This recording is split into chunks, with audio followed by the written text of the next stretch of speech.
Hello and welcome to the Calmcast, a time to feel calm and think clearly.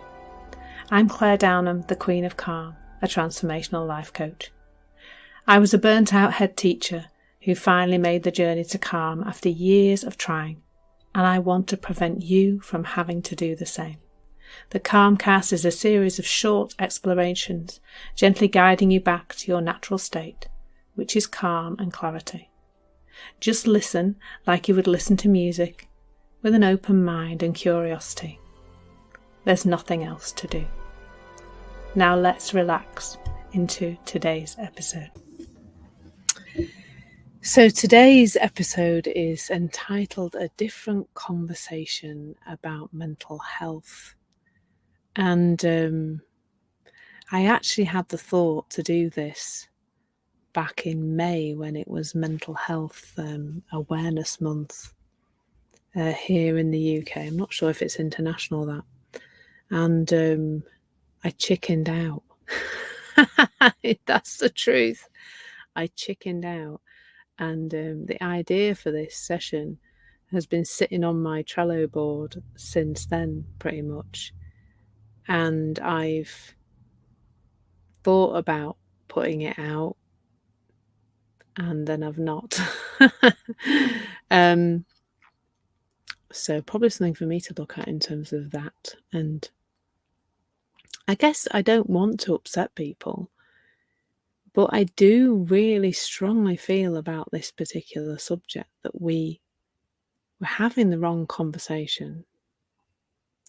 Now, I remember a day, because I'm 51 now, back in the day, as they say, when I would have said as a young person, I wasn't aware of anybody who had a mental illness. Now, I suspect that wasn't for particularly good reasons. It was probably because people didn't talk about it. People were suffering in silence, and didn't, speak up and talk about it. But sort of probably more in the last 10 to 20 years, there's been a lot more talk about mental illness. Now, my first beef, because some of this session is full of beefs, I'll be honest with you. My first thing that I have recently kind of become aware of is that when people start saying Mental Health Awareness Week, they actually proceed to talk about mental illness. Now, or people will say things like, I've got a problem with my mental health. To me, that doesn't point people in a direction that is helpful. And let me explain, because to me, mental health is innate. It is part of who we really are. It is who we really are, actually. All those qualities that we look to have when we're not feeling okay, all those qualities that we look to have even if we're kind of feeling okay most of the time, the calm, the clarity, the feelings of confidence, the fearlessness, the resilience, all those things that we look to have, we were born with. And I did a lovely activity today at lunchtime with somebody who was presenting on the same kind of subjects that I present on. And he said, just close your eyes for a minute and imagine yourself as a baby without all the thinking, having not learnt to think yet, having not learnt all those crappy things about yourself. Just imagine that for a moment. That's who you really are. That baby pre-learning about themselves from the world outside them. Before all of that, that's who you really are. That's mental health. Don't think as yet we have any babies in therapy, thank goodness. But you know what? Who knows whether that will become a thing. God help us if it does. But that, generally speaking, babies are not in therapy. And the reason is because they've not learned to think. That innate mental health is still inside every single one of us. It's inside you. It's just that, this thing we call mental illness is thought.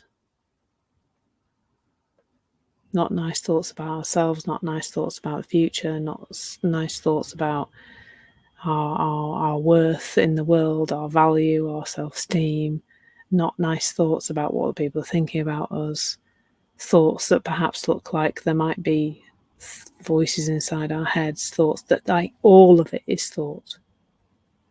All of it is thought. And so, back to my first beef is that we're not pointing people to see what is already innate in them. We're not pointing people to the capacity they have to bounce back from all sorts. When I have a conversation with somebody, that's what I do for most of the time. I say, yeah, but look at how you're managing that. Look at how well you're doing. Look at how you're seeing what you're creating with your thinking. Look at your awareness. That is what I spend most of my time pointing to. Now, I know there are lots of other people doing that, but I think there is too much of us pointing people to what's wrong with them. And then giving them, like, that's the next thing, isn't it? That once there's this sense there's something wrong with somebody, then there is this process that seems to need to be gone through to try and fix that person. So something from the outside, some poking around in the past, some tool or technique. I mean, the sense I get from CBT, and then I have a small experience of that, is that we are pointing people to see that they will have this condition called anxiety or depression or whatever forever and ever, and so they must learn to manage it. I can't buy into that. I've had all sorts of different mental issues with mental illness, and I'm fine now. I don't have anything to manage. I've experienced anxiety, I've experienced depression, but I've now reconnected to my innate, I've re-revealed, I suppose, my innate well-being, my innate health, my innate mental well-being, my innate mental health, whatever you want to call it. I don't know why I've called it 4 different things, but we're going to go with that because that's what's happened. And that's how it goes in these sessions. Once it's come out of our mouth, it's out there. We don't do any retakes. So what would it be like if for all the mental health first aid people were all trained to help people to see that they were okay, that this experience they were having was transient, that it wasn't who they really were, that it was something that was passing through them. But fundamentally, we're not doing that. And what I've seen happen, and I haven't kind of seen it consciously, but what it looks like to me, what's happened is we've talked a lot about mental illness and called it mental health. And we've kind of therefore covered up mental health even more. People really can't see that that's who they really are, that mental health is innate. And we seem to have more mental illness now than when we weren't talking about it. Now, I am sure that there are more people talking about it now, but we have young people coming through life now with so many problems around, mental illness.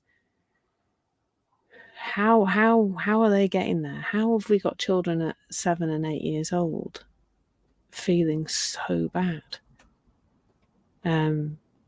If it's not because there's this atmosphere of mental illness rather than an atmosphere of mental health. So I don't know if I might have ruffled a few feathers today. I hope so. I'm not chickening out anymore. But imagine a world where when somebody presented and said, I don't feel okay, I'm feeling this, that first of all they knew that feeling was just letting them know that in this moment, not permanently, not forever, not because they're broken, not because there's anything wrong with them, but just in this moment, that they were experiencing their own thinking, that the feeling they had was just a representation or the other side of the coin of thought, and that they had a natural immune system that would take them back to that innate well-being if they just leave it alone, because that's basically what would happen. People have panic attacks because they're not okay with feeling anxious, and they get anxious about feeling anxious, and then they get anxious about that feeling of anxiety that was about feeling of anxiety. That's what happens when somebody has a panic attack. If everybody was okay with feeling anxious, that would be different, and everybody knew that they had innate well-being and that they were okay, really, and then they could reconnect to that. Imagine that world. Anyway, enough of me beefing today about complaining about things. I don't think I was very complaining to you, but anyway, I really hope you found that helpful and have something to think about, because that would be great. Thank you so much for listening. There's nothing to do now but bring some awareness to how this is working out in your life. Listen regularly to experience longer and longer periods of calm. This has been the Calmcast with Claire Downham, Queen of Calm. Take care and keep listening.